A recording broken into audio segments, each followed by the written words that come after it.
Hello all, welcome back to my channel Shravya study and life hub. అందరూ ఎలా ఉన్నారు? బాగున్నారా? నేను బాగున్నాను. ఇవాళ ఆంధ్రప్రదేశ్లో ఉన్న ఒక ఐకానిక్ టెంపుల్, హ్యాంగింగ్ పిల్లర్స్ ఉన్న టెంపుల్ గుర్తొచ్చిందా? లేపాక్షి వెళ్దాం రండి. మేము బెంగళూరు నుంచి స్టార్ట్ అయ్యాము. మార్నింగ్ 8కి స్టార్ట్ అయ్యాము. బెంగళూరు నుంచి 2 hours పడుతుంది. అండ్ ఇది మనకి అనంతపూర్ జిల్లాలో హిందూపురం మండలంలో లేపాక్షి అనే ఊర్లో ఉంది. ఈ టెంపుల్ వచ్చి కోమాద్రి అనే కొండ మీద కట్టారనమాట ఈ టెంపుల్ని. ఇక్కడ వీరభద్రస్వామి ఆలయం ఉంటుంది. అండ్ ఇది విజయనగర రాజులైన అచ్యుత దేవరాయ రాజు యొక్క కోశాధికారి వీరన్న నాయక అనే అతను కట్టించారనమాట ఈ గుడిని. ఒక ఐకానిక్ టెంపుల్ అని చెప్పొచ్చు. వాట్ ఏ ఆర్కిటెక్చర్, చాలా మంచి ఆర్కిటెక్చర్ ఉందన్నమాట ఇక్కడ. సో టెంపుల్ని చూద్దాం. ఇదో ఆ ఊరు ఎంటర్ రాగానే మనకి ఇట్లా జటాయువు బొమ్మతో ఒక ద్వారం కనిపిస్తుంది. చాలా ఈజీగా వెళ్ళిపోవచ్చు, హైవే మీద ఉంటుంది బెంగళూరు నుంచి. మంచి ప్లేస్, కానీ ఎండ అయితే చాలా ఉందండి. బెంగళూరులో చల్లగా ఉంటుంది కదా, ఇక్కడ ఎండ అయితే చాలా ఎక్కువ ఉంది.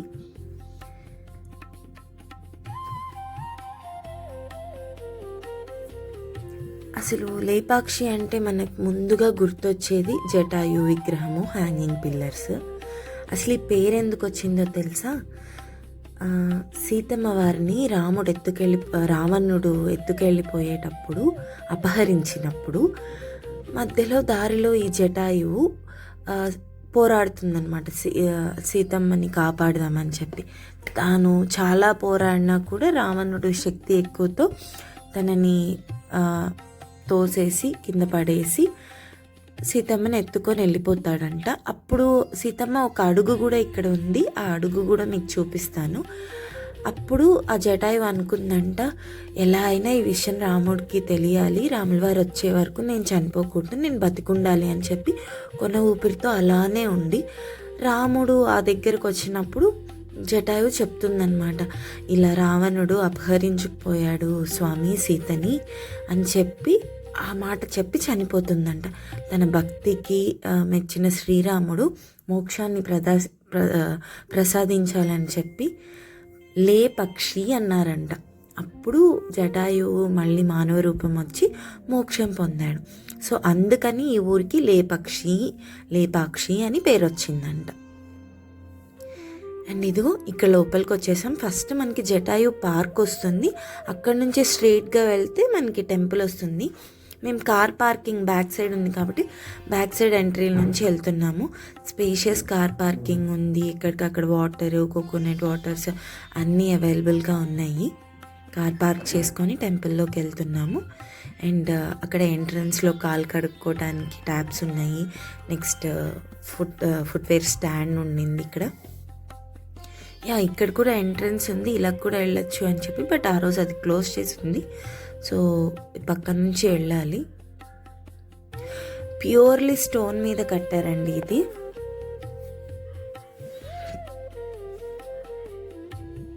మోనోలిథిక్ నంది ఉంటుంది ఇక్కడ, చాలా పెద్ద నంది, 15 అడుగుల నంది కూడా ఉంటుంది. ఎంట్రన్స్లో ఒక చిన్న పార్క్ లాగా ఉందన్నమాట.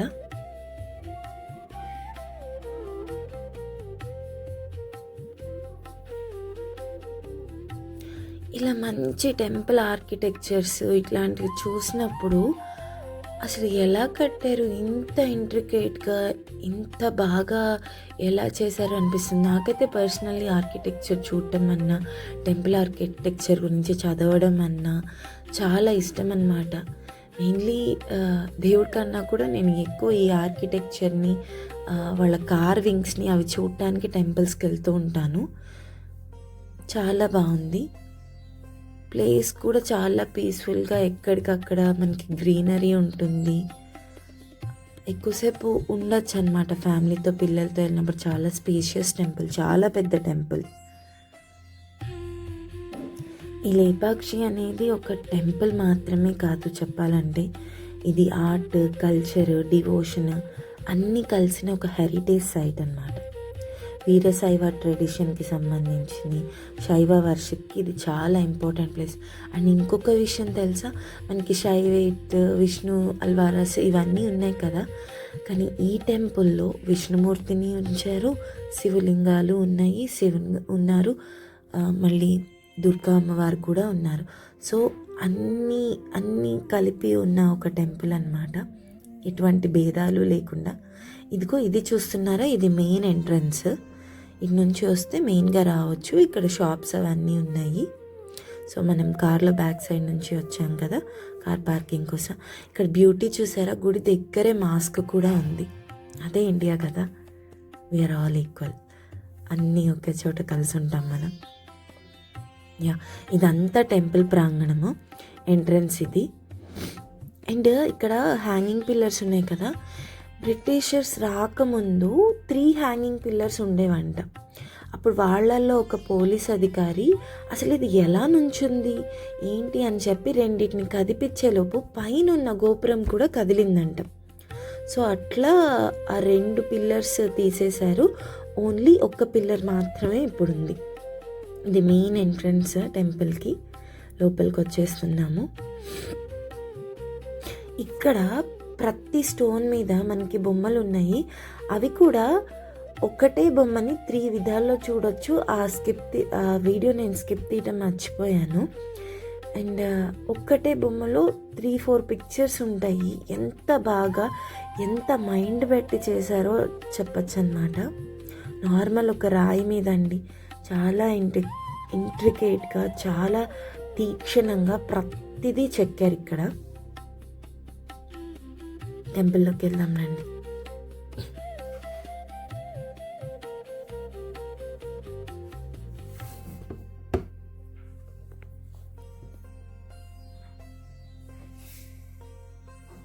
ఎంత బాగున్నాయో చూసారా. ఇక్కడ కరెక్ట్గా టెంపుల్లో మెయిన్ మండపంకి ముందు 3 పిల్లర్స్, ఇదిగో నా వెనకాల ఉన్నాయి చూసారా, ఈ 3 పిల్లర్స్ దగ్గరగా ఉండి అతుక్కొని ఉంటాయి అన్నమాట. పైన కింద స్ట్రైట్గా దూరంగా ఉంటాయి, పైకి వెళ్ళేసరికి స్లాంట్గా అయిపోయి ఒక్కదానికొకటి దగ్గరగా అతుక్కొని ఉంటాయి. ప్రతి పిల్లర్ మీద ఈ కార్వింగ్స్ చూసారా ఈ పైన ఎలా దగ్గరగా ఉన్నాయో దూరం లేకుండా. అండ్ పైన కూడా మనకి ఈ కార్వింగ్స్ ఇవి చాలా బాగున్నాయి. టెంపుల్ లోపల వీడియో ఎలా లేదు, అక్కడికి నేను లైట్గా ట్రై చేశాను. ఇక్కడ వచ్చేసండి శ్రీరామునిచే ప్రతిష్ఠింపబడిన రామేశ్వర స్వామి లింగం, ఆంజనేయునితో ప్రతిష్ఠింపబడిందని చెప్పబడి హనుమలింగం, స్వయంగా వెలిసిందని చెప్పి బాపనేశ్వర లింగము, ఇలా ఇంకొన్ని మొదలైన లింగాలు ఉన్నాయన్నమాట. నవగ్రహాలు ఉన్నాయి ఇక్కడ. అండ్ 105 శైవ క్షేత్రాల్లో లేపాక్షి ఒకటని స్కందపురాణంలో చెప్పారు. ఇక్కడ చూసారా పెయింటింగ్స్ అన్నీ యాక్చువల్లీ పాడైపోయినాయి. ఒకప్పుడు ఇక్కడ చాలా పెయింటింగ్స్ ఉండేవన్నమాట. ఇక్కడ అంటే కథలు, రామాయణ కథలు అవన్నీ ఉండేవి, మార్కండేయ చరిత్ర, ఇవన్నీ మంచి పెయింటింగ్స్ వేసి ఉండేవంట. ఇదిగో దుర్గమ్మ కూడా ఉంది ఇక్కడ. సో ప్రతి పిల్లర్ మీద మన సాంప్రదాయ దేవుళ్ళ బొమ్మలు కానీ, మందాకినీస్ కానీ ఎంత బాగున్నాయో. మేము చాలా ఎండలో వెళ్ళాము, కానీ స్టోన్ కదా చాలా చల్లగా ఉందన్నమాట. కాళ్ళు కాలటం కానీ అదేం జరగలేదు. హ్యాపీగా ఫ్యామిలీని తీసుకొని టూరిస్ట్ స్పాట్ లాగా వెళ్ళొచ్చు, దైవ దర్శనానికి వెళ్ళొచ్చు. చాలా మంచి ప్లేస్ ఇది. క్రౌడ్ కూడా పెద్దగా ఏం లేదు.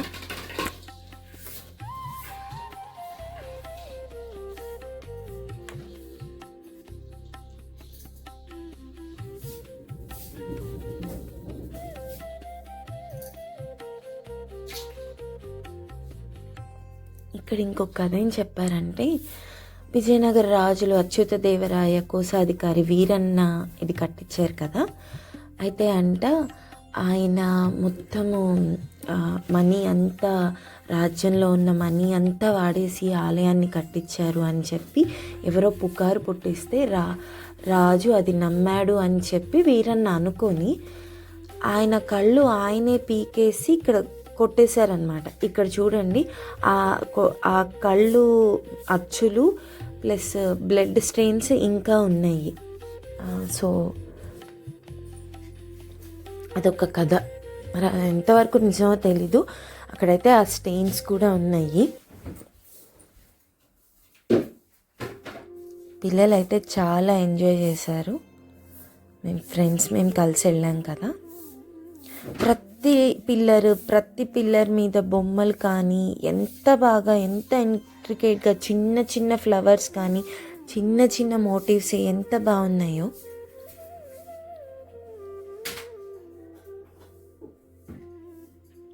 హ్యాంగింగ్ పిల్లర్ ఇక్కడ మేము టెస్ట్ చేద్దామని చెప్పి నేను ఆంటీ టెస్ట్ చేసామన్నమాట. యాక్చువల్లీ ఒక్క ఎండ్ ఆఫ్ ద పిల్లర్లో ఒక్క కార్నర్లో టైట్గా ఉంది. అక్కడైతే కెమెరాలో చూస్తుంటే కనిపించట్లేదు, కానీ క్లాత్ పెట్టినప్పుడు మాత్రం మనకి స్ట్రక్ అవుతుంది. ఒక చిన్న పాయింట్, చాలా చిన్న పాయింట్ దగ్గర, మిగిలిందంతా ఉంది. మనం క్లాత్ పెట్టి చూడొచ్చు లోపలికి. అండ్ ఇప్పుడు మనం వెళ్తున్నది ఒక కళ్యాణ మండపం లాగా. ఇది హాఫ్ కన్స్ట్రక్టెడ్గా ఉంటుంది. అండ్ ఇక్కడ గైడ్ ఉండేసి మొత్తం క్లియర్గా ఎక్స్ప్లెయిన్ చేస్తున్నారనమాట. ఈ పిల్లర్లో ప్రతి పిల్లర్కి ఒక విశిష్టత ఉంది. లైక్ ప్రతి దిక్కుని నార్త్, సౌత్, ఆగ్నేయం, ఈశాన్యం అట్లా ప్రతి దిక్కుకి ఒకటి ఉంది. శివపార్వతుల కళ్యాణం ఎలా జరిగింది, ప్రతి ఘట్టము కళ్యాణంలో ఎలా ఉంది, అసలు ఎవరెవరు వచ్చారు, అది ఎలా జరిగింది అనేది ఇక్కడ ప్రతిదీ ఉందన్నమాట. ప్రతి పిల్లర్లో అదే ఎక్స్ప్లెయిన్ చేస్తూ ఉన్నారు. అయితే ఇంకొకటి తెలుసా, ఇక్కడ పార్వతీదేవిని రెడీ చేస్తున్న పిల్లర్ కూడా ఉంది. ఆ పిల్లర్ వచ్చినప్పుడు నేను మళ్ళీ మీకు చెప్తాను. మనం బొట్టు నార్మల్గా ఫ్రంట్ సైడ్ నుంచి పెట్టుకుంటాం కదా, అలా పెట్టుకోకూడదంట, అది తప్పంట. బొట్టు ఎలా పెట్టుకోవాలి కూడా పైనుంచి వెనక వైపు నుంచి, తల వైపు వెనక వైపు నుంచి ముందుకు తీసుకొచ్చి మనం బొట్టు పెట్టుకోవాలంట. అది ఎంత బాగా చెక్కారో ఈ పిల్లర్ దగ్గర, అది మళ్ళీ చూపిస్తాను.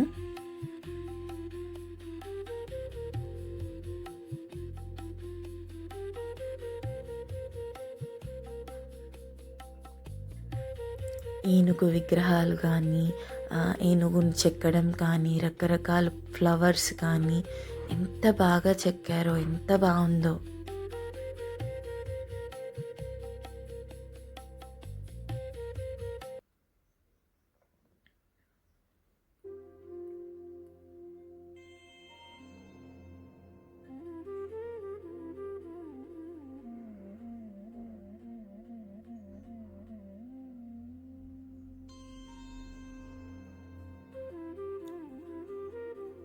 ఫోటోగ్రాఫిక్ ప్లేస్ చెప్పాలంటే చాలా ఫొటోస్ తీసుకోవచ్చు, మంచిగా వీడియోస్ తీసుకోవచ్చు.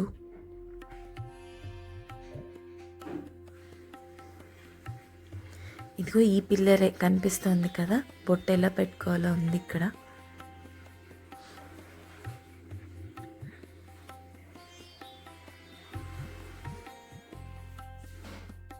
గణపతి చూద్దాం రండి. ఇక్కడ ఏంటంటే ఫస్ట్ అందరూ చెప్పేది, ఫస్ట్ వచ్చి గణపతిని దర్శించుకొని ఆ తర్వాత లోపలికి వెళ్ళి స్వామివారిని, అమ్మవారిని వీళ్ళని దర్శించుకోవాలి అని చెప్తారు. బట్ మాకు తర్వాత తెలిసింది, మేము మామూలుగా లోపలికి టెంపుల్లోకి వెళ్ళిపోయాం ఫస్ట్, తర్వాత బ్యాక్ సైడ్ వచ్చాము ఇక్కడికి.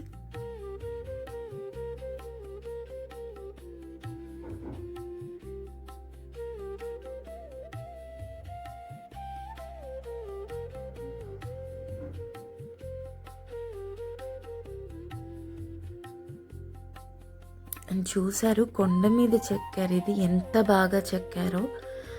కొండ మీద ప్రతి చిన్న డీటెయిల్, చిన్న మూషికం కూడా ఉంది చూసారా ఇక్కడ.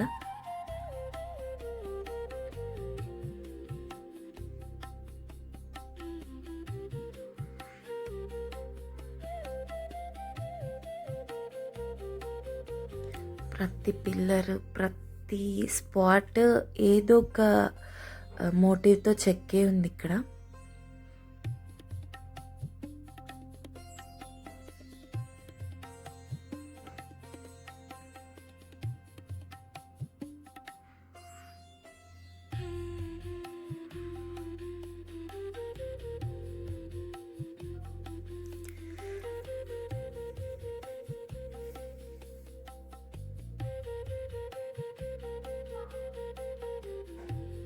అండ్ ఇది చూస్తున్నారు కదా, ఇది శ్రీరామునిచే ప్రతిష్ఠించబడిన లింగంగా చెప్తారు. 15 అడుగులలో 7 తలల నాగేంద్రుడు శివలింగాన్ని చుట్టుకొని ఉన్నట్లు ఉంది. ఇది ఇక్కడ లేపాక్షి అనగానే ఇది ఒక సింబల్గా కూడా మనకి చూపిస్తారనమాట. నంది, జటాయువు ప్లస్ ఈ లింగము చాలా పెద్దది.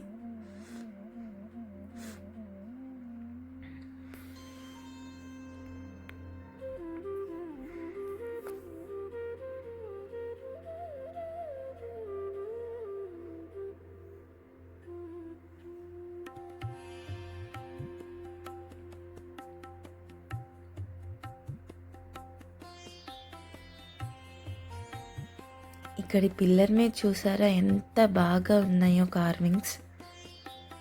ఇదిగో ఇక్కడ గైడ్ చెప్తున్నారనమాట ఆ కళ్యాణ మండప చరిత్ర మొత్తము, ప్రతి చిన్న డీటెయిల్, అసలు కళ్యాణం ఎలా జరిగింది, అసలు ఎవరెవరు వచ్చారు, ఒక్కొక్క సైడ్కి ఉన్న ఇంపార్టెన్స్, గ్రహాలకు ఉన్న ఇంపార్టెన్స్, ఇవన్నీ మనం ఇంట్లో ఏది ఎక్కడ పెట్టుకోవాలి, ఏ సైడ్ ఏది పెట్టుకోవాలి, అవన్నీ చెప్తున్నారు ఇక్కడ. ఇదిగో నేను చెప్పాను కదా, బొట్టిలా మనం వెనక వైపు నుంచి ముందుకి తల పై భాగం నుంచి పెట్టుకోవాలంట, ముందు పెట్టుకోకూడదంట.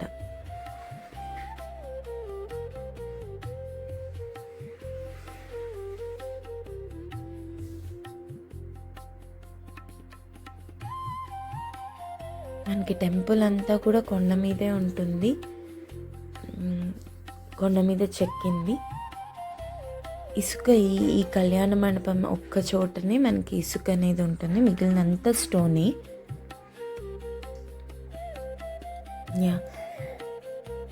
ఇక్కడ ఎవ్రీ ఇయర్ ఉత్సవాలు చేస్తారంట, అప్పుడు చాలా క్రౌడ్ ఎక్కువ ఉంటుంది. వచ్చిన వాళ్ళందరూ చక్కగా ఇక్కడ స్టే చేయడానికి, కూర్చోడానికి చాలా బాగుంటుంది. సో టెంపుల్ నుంచి మేము జటాయు థీమ్ పార్క్కి వచ్చేసాము. ఎంట్రీ టికెట్ 10 రూపీస్ అనమాట. 6 years లోపు వాళ్ళకి లేదు.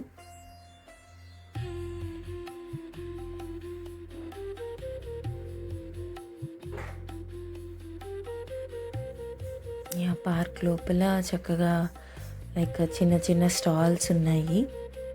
ఇది కొండ మీద ఉంది ఈ జటాయు స్టాట్యూ. ఈ పైనే మనకి సీతమ్మ అడుగులు ఫుట్ ప్రింట్ అని చెప్తారు కదా, అది కూడా ఈ పైనే ఉంది. సో వెళ్దాం రండి.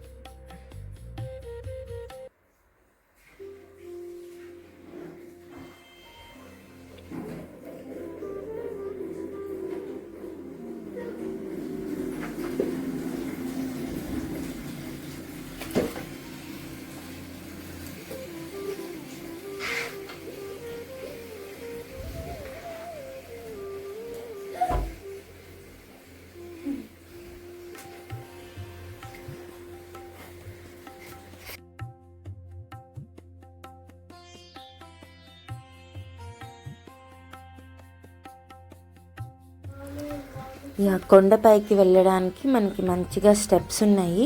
అవి కూడా కొండలోనే చెక్కారనమాట స్టెప్స్ రాతి మీద. అండ్ పైకి వెళ్ళేటప్పటికి మనకి ఐరన్తో చేసిన స్టెప్స్ ఉన్నాయి. మంచిగా ఒక పార్క్ లాగా గ్రీనరీ ఉంది, కూర్చోటానికి బెంచెస్ అవన్నీ ఉన్నాయి.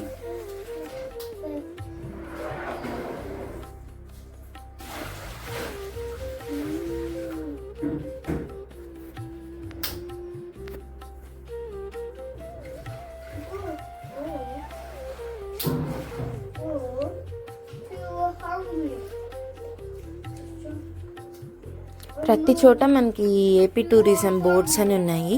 అండ్ ఇక్కడికి వెళ్ళిన వాళ్ళు వెంటనే దగ్గరలో మనకి ఏపీ టూరిజం వాళ్ళు ప్రొవైడ్ చేస్తున్న హరిత టూరిజం హోటల్ అని చెప్పి ఒకటి ఉంది. అక్కడ ఫుడ్ మన ఆంధ్ర మీల్స్ అవి దొరుకుతాయి. చాలా బాగుంది, చాలా తక్కువకి 120, 130 రూపీస్లోని ఫుల్ ప్లేట్ మీల్స్ చాలా బాగుంది. సో బయటకి దగ్గరలోనే ఒక 5 minutesలోనే ఈ గుడికి దగ్గరలోనే ఉంది. సో అక్కడే మనం తినొచ్చు అన్నమాట. ఇక్కడ చూసారా ఆయన ఎంత బాగా డ్రాయింగ్స్ వేస్తున్నారో, చాలామంది వేయించుకుంటున్నారు. అండ్ ఇదో నంది 15 అడుగుల నంది అండి.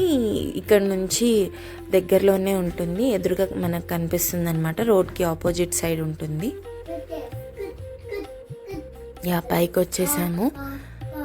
ఈ జటాయువు స్టాట్యూ దగ్గరికి మనం పైకి వెళ్ళలేము, అది బ్లాక్డ్ అనమాట. పక్క నుంచి చూడొచ్చు. అనంతపూర్ కదా, మొత్తం కొండలు, డ్రై ల్యాండ్ అట్లానే ఉంది ఇదంతా చుట్టుపక్కల. ఈ పైకి బ్లాక్ అయిపోయింది, వెళ్ళనివ్వట్లేదు, సేఫ్ కాదని.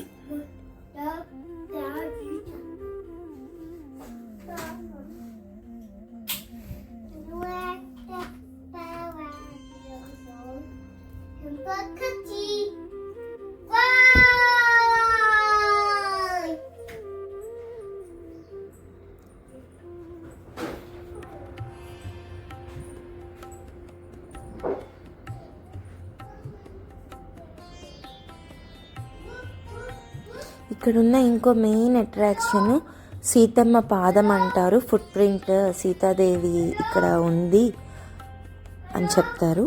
అది చూపిస్తాను ఇప్పుడు.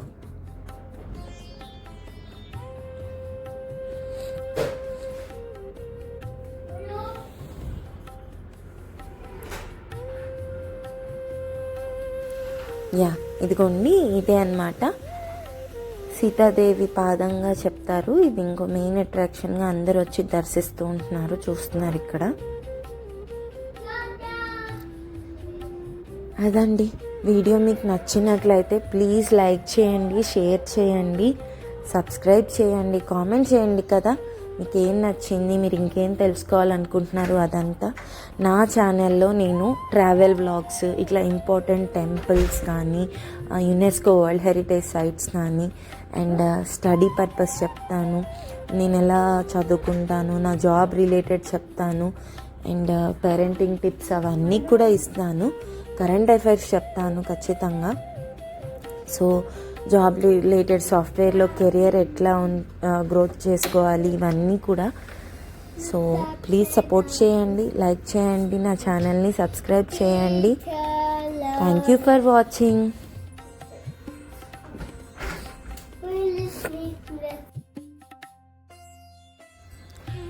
అండ్ ఇక్కడ ఈ హ్యాండ్ క్రాఫ్ట్స్కి సంబంధించిన షాప్ ఒకటి ఉండింది, చాలా బాగున్నాయి. లోపల బొమ్మల కొలువు అట్లా పెట్టుకునే వాళ్ళకైతే ఇక్కడ అసలు దొరకని బొమ్మ అంటూ ఉండదు. చెక్కతో చేసిన బొమ్మలు అసలు ఎంత బాగున్నాయంటే ప్రతిదీ. మనము బొమ్మల కొలువులో కళ్యాణ బొమ్మలు అవి పెడతాం కదా, పెళ్ళి కొడుకు, పెళ్ళి కూతురు, అసలు అన్ని ఎడ్యుకేషనల్ టాయ్స్ కూడా ఉన్నాయి. అసలు చాలా బాగుందన్నమాట. ఇక్కడ ప్రైసెస్ కూడా రీజనబుల్ ప్రైస్ ఉన్నాయి, చాలా ఎక్కువ కాస్ట్ ఏం లేదు.